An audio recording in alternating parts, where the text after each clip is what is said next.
മണ്ഡലപൂജയ്ക്കായി ശബരിമല സന്നിധാനം ഒരുങ്ങിക്കഴിഞ്ഞു. വലിയ തീർത്ഥാടകരുടെ നിര തന്നെയാണ് നമുക്ക് ഓരോ ദിവസവും ശബരിമലയിൽ കാണാൻ കഴിയുന്നത്. തീർത്ഥാടകരുടെ എണ്ണം 1 ലക്ഷം കവിഞ്ഞിരിക്കുകയാണ്. ഈ സീസണിൽ ആദ്യമായാണ് 1 ലക്ഷത്തിലധികം തീർത്ഥാടകർ 18ാം പടി ചവിട്ടിയത്.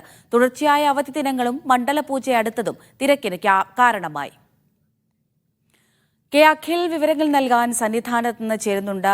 അഖിൽ, മണ്ഡല പൂജ അടുത്തിരിക്കുകയാണ്. ഇനി 2 ദിവസം മാത്രമാണുള്ളത്. തങ്കയങ്കി പുറപ്പെട്ടു കഴിഞ്ഞു. അവധിയാണ്, നമുക്കറിയാം. എല്ലാവരും ക്രിസ്മസ് അവധിയിലാണ്. എങ്ങനെയാണ് സന്നിധാനത്തെ നിലവിലെ അന്തരീക്ഷം? തിരക്ക് നിയന്ത്രിക്കാൻ പാടുപെടുന്നുണ്ടോ പോലീസുകാർ?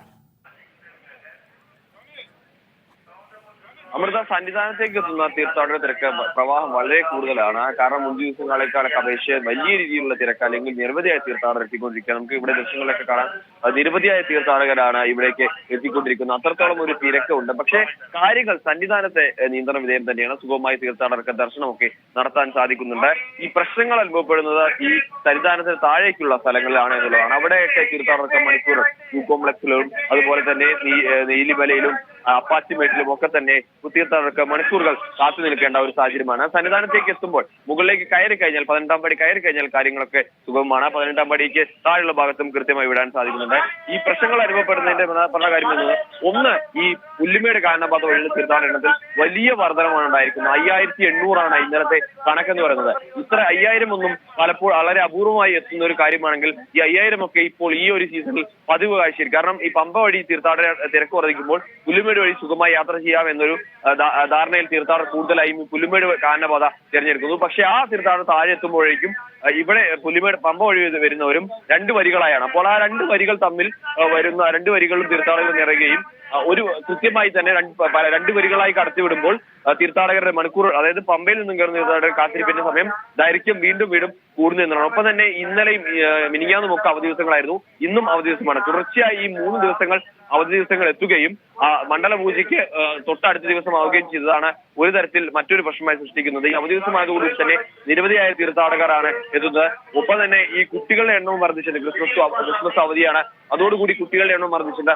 ഓരോ മണിക്കൂറിലും 600ഉം 700ഉം കുട്ടികളാണ് 18ാം പടി ചവിട്ടുന്നത്. ഇതൊക്കെ വലിയൊരു കണക്ക് തന്നെയാണ്. ഇതൊക്കെ വളരെ അഖിൽ, കഴിഞ്ഞ ദിവസം ഈ തീർത്ഥാടകരുടെ എണ്ണം 1 ലക്ഷം ആയിരിക്കുകയാണല്ലോ. നമുക്കറിയാം മണ്ഡല പൂജയാണ്. അപ്പോൾ എന്തെങ്കിലും തരത്തിൽ നാളെയും മറ്റന്നാളും ഈ ആളുകളുടെ എണ്ണത്തിൽ നിയന്ത്രണമോ മറ്റോ വരുത്തിയിട്ടുണ്ടോ ദേവസ്വം ബോർഡ്?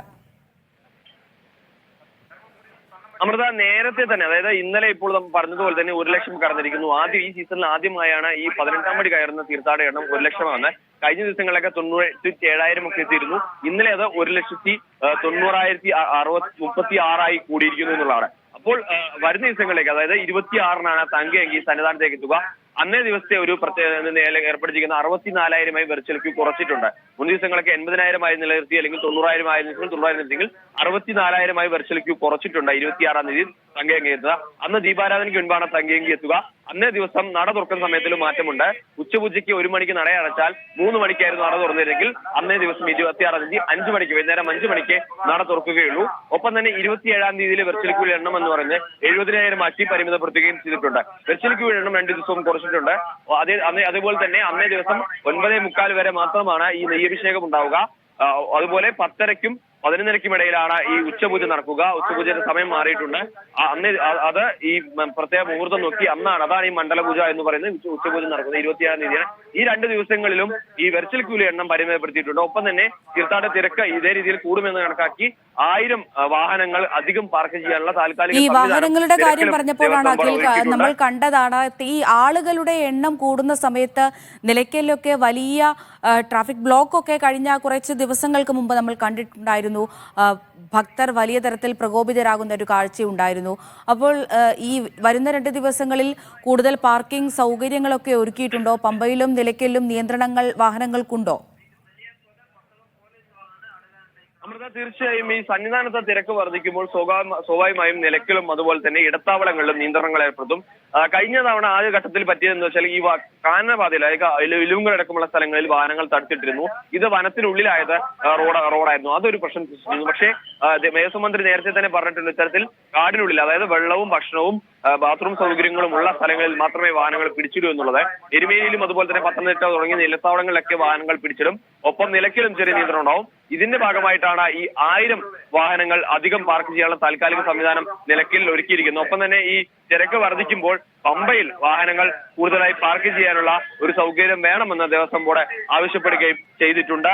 പക്ഷേ അതിന് കൃത്യമായി കോടതിയുടെ അനുമതി ഉണ്ടെങ്കിൽ മാത്രമേ ആ കാര്യങ്ങൾ സാധിക്കുകയുള്ളൂ. അതൊരു ബുദ്ധിമുട്ടായി നിലനിൽക്കുന്നു. പക്ഷേ അത്തരത്തിലൊരു സൗകര്യം കൂടി ലഭിക്കണമെന്ന് ദേവസ്വം ബോർഡ് ആവശ്യപ്പെട്ടിട്ടുണ്ട്. എന്തായാലും ഈ വാഹനങ്ങൾ പാർക്ക് ചെയ്യുന്നത് കൃത്യമായി ഇത്തരത്തിൽ ഇടത്താവളങ്ങളിൽ മാത്രമായിരിക്കുമെന്നാണ് നമുക്ക് നിലവിൽ മനസ്സിലാക്കാൻ സാധിക്കുന്നത്. അതോടൊപ്പം തന്നെ 27-ാം തീയതി ഒരുപക്ഷെ ഉച്ചയ്ക്ക് ശേഷം, അതായത് ആളുകളുടെ എണ്ണം കണക്കാക്കിയാണ്. കഴിഞ്ഞ വർഷങ്ങളൊക്കെ 2 മണിക്ക് ശേഷം പമ്പയിൽ നിന്നും ആളുകളെ മുകളിലേക്ക് കയറ്റിവിട്ടിട്ടില്ല. ഇത്തവണയും അത്തരത്തിലൊരു നിയന്ത്രണം ഉണ്ടാവും. പക്ഷെ അത് ആളുകളുടെ തിരക്കനുസരിച്ചായിരിക്കും നിയന്ത്രിക്കുക എന്നുള്ളത്. എപ്പോൾ കയറ്റിവിടും, എപ്പോൾ പമ്പയിൽ നിന്നും കയറുന്ന തീർത്ഥാടകരുടെ കയറ്റം നിർത്തും എന്നുള്ള കാര്യത്തൊക്കെ അതിനുശേഷമായിരിക്കും എന്നാലും തീരുമാനമുണ്ടാവുക. നിലവിൽ എന്തായാലും അത്തരത്തിലൊരു തീരുമാനത്തിൽ വ്യക്തത വന്നിട്ടില്ല. പക്ഷേ അത്തരത്തിലുള്ള നിയന്ത്രണങ്ങളൊക്കെ തന്നെ ഉണ്ടാവും. നിലവിലെ നിയന്ത്രണങ്ങൾ എന്തായാലും ഇപ്പോഴും ഈ പമ്പയിലും അതുപോലെ തന്നെ ഇടത്താവളങ്ങളും ഒക്കെ തന്നെ നിയന്ത്രണങ്ങളുണ്ട് ഘട്ടം ഘട്ടം. അതായത് ഇവിടെയുള്ള, അതായത് സന്നിധാനത്തെ തിരക്ക് കുറയുന്നതിനനുസരിച്ച് മാത്രമാണ് ഇവിടേക്ക് കൂടുതലായി ആളുകളെ കടത്തിവിടുകയും ചെയ്യുന്നത്. അമൃത.